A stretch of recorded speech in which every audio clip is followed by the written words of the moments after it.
I would say that the dungeons will be 99% eerie.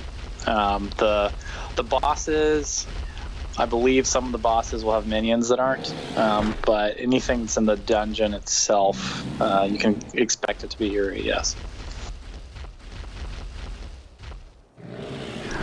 I'm going to leave that up to the community managers. The way the dungeon listing will work is you'll access the dungeon at the obelisk, and the list, you'll see a list of the dungeons that are available. And in multiplayer, it'll always only be one, and that dungeon will have a description area that's available for them to put whatever they want in there. And so sometimes that might be relevant. If they want to have a dungeon where they don't want you to know, then that might be the case. It gives them, I want to give them as much flexibility with that as possible.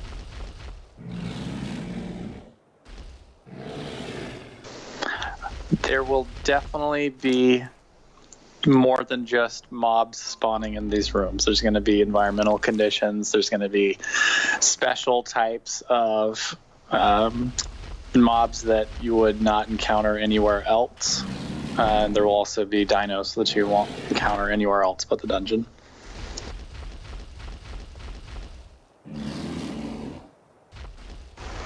Okay, so the tech is, because of the way that we're doing this by releasing a few items or one item at once based on what's in the dungeon, will allow us to keep things relatively balanced, because if we introduce something that causes a big imbalance in the game, usually there's a tech item that is a counter to that.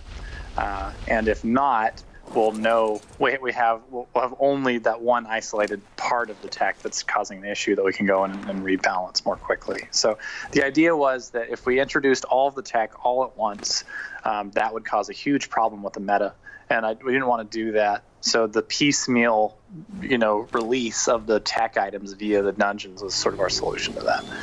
It gives us a lot more control and keeps things stable so everyone can enjoy the game.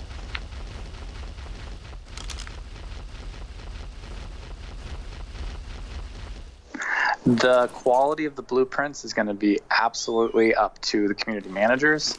I would expect that they'll probably start with some lower quality stuff, and introduce very difficult dungeons from time to time that have really high-end gear. The dungeons have this concept of having a locked door that you have to find the key for first and then get through, and then maybe they put some really difficult mob room behind that then gets you some really high-end tech gear. They'll have the ability to do all of those sorts of things, and I expect them to take full advantage of it.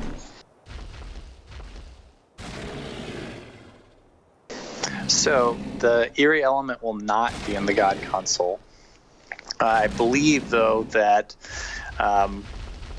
one of the real reasons for that is the God console does a lot for you on the island, but it will not work for you in the dungeons. And the reason why we decided on that was really just because we're designing these dungeons to make sure that players can really enjoy the experience in there.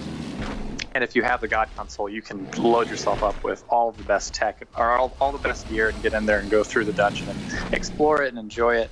And the moment we turned the God console in there, we found ourselves doing things like breaking the room logic. Whenever we would kill a dino with the God console, the rooms weren't working, and there's just all these bugs that got introduced, and kind of made sense to both to protect the player from those bugs and also to make sure that we could design the experience we wanted, that we would make that available to them. But initially no eerie element in the God console. We'll see how that goes.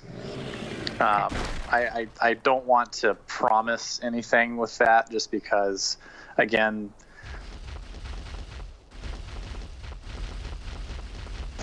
oh, sure. So, long story short, when we turned the God console on in single player in the dungeon, it was causing all sorts of bugs and problems, and the dungeons are kind of fragilely put together based on how they work.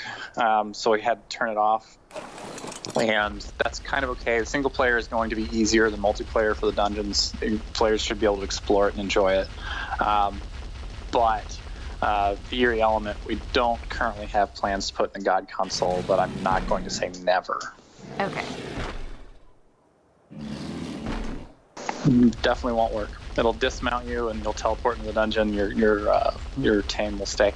And it's worth mentioning that there's lore that will make sense as to why once players figure out the story. Definitely not. There are some traps in the dungeons that are necessary. Okay. So you'd just be able to go right past them with a grappling hook. So we turned it off.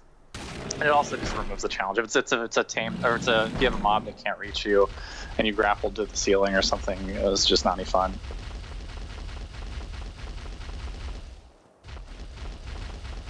Well, how it works is whenever you complete the boss, you'll be given the kind of the fast travel UI. So you'll be able to go to whichever spawn zone or bed that you have on the island.